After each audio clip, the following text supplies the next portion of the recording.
Meredith is in Tampa, Florida. Hi, Meredith. How are you? Hey, I'm doing all right. How are you? Better than I deserve. What's up?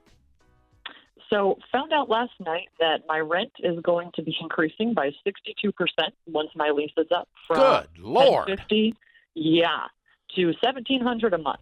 So, I'm currently working the baby steps on baby step 2, and I wouldn't be house poor per se. I would still have a little bit, but my shovel would be drastically dented. That's pretty amazing. Yeah. So you're paying like $1,100 now?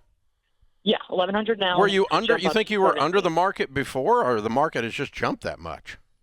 I think maybe a little bit of both. Honestly, I feel like I've looked around since then, and it looks like everything in this area, like people are just flooding to Florida, and so I think it's just driving up. And most things are comparable to the $1,700 amount that's coming around. So you either move down in quality of house or location, or you accept the increase.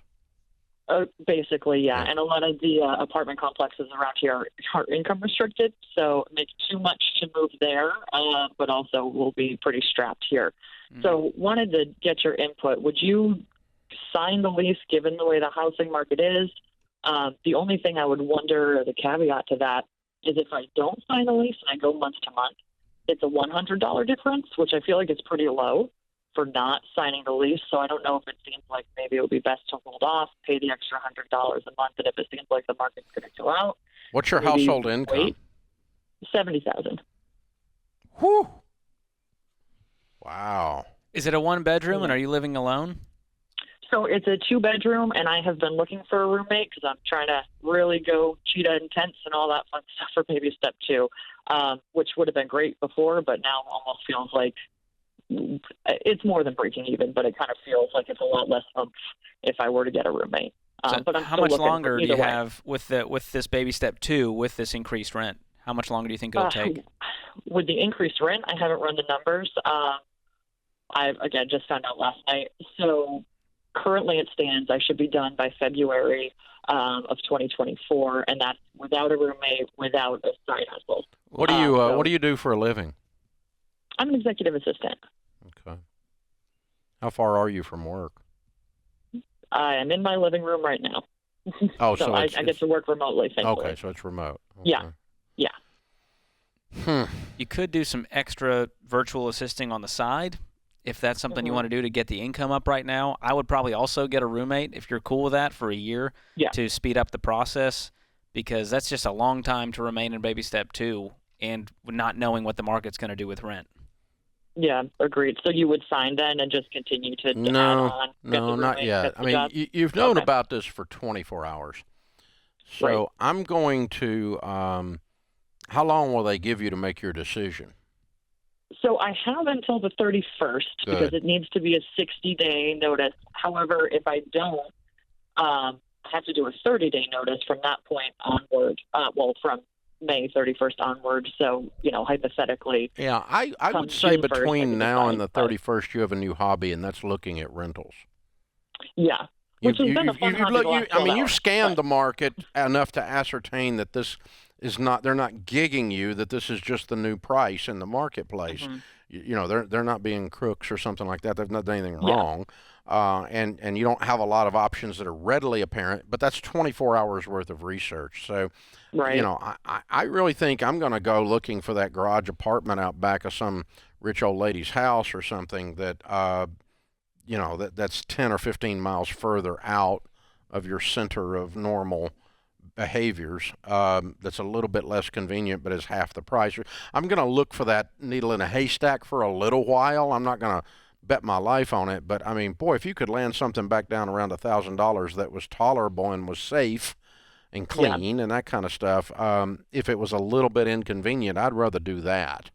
But you're not going to find that in the first 24 hours. You're going to spend some time and effort to find that property, if it even exists. I'm not saying it does 100% of the time, but one of my rules on decision making is when I have two possible options and both of them suck, I don't yet have enough options.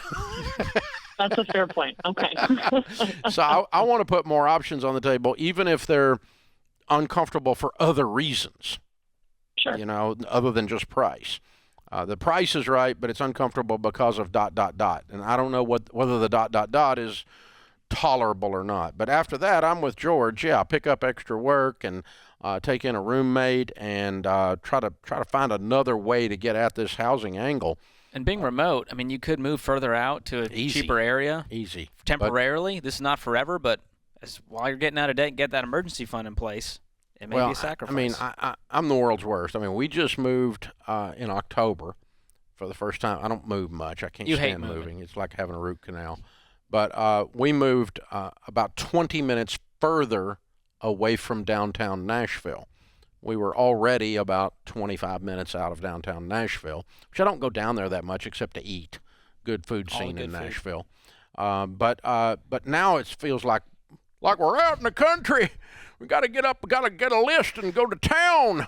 You know, it feels like, oh my God. And it's not that much further. No, it's 5-10 minutes, but it feels like 15 minutes. But it just feels, there's an emotional adjustment more than a factual adjustment. Yeah, my wife dealt with that too. We moved to the suburbs with all these families, and she's like, I want to be near Nashville where all the action is. And I can tell, well, you know, with a young lady like that, you kind of don't want to be right down there in a minute, though. I mean, my point is it's more mental than it is actual. Yeah. Sometimes to be further out, and it might change the price equation substantially. 15 minutes might. Say $500 to be 10 minutes further out. Depending on which direction you went and so on. That kind of thing. It's a way to think about it. I'm not saying that's the answer, but here's a good thing to keep in mind, all of you that are facing rent increases and real estate price increases and everything else.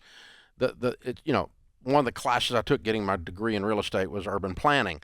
And generally speaking, with no barriers, which never exists, but with no political or geographical or topographical barriers, if you take the downtown area of the central business district and you drop a pebble there, the rings go out, like in a pond, and the further out those rings you go, generally speaking, it's cheaper.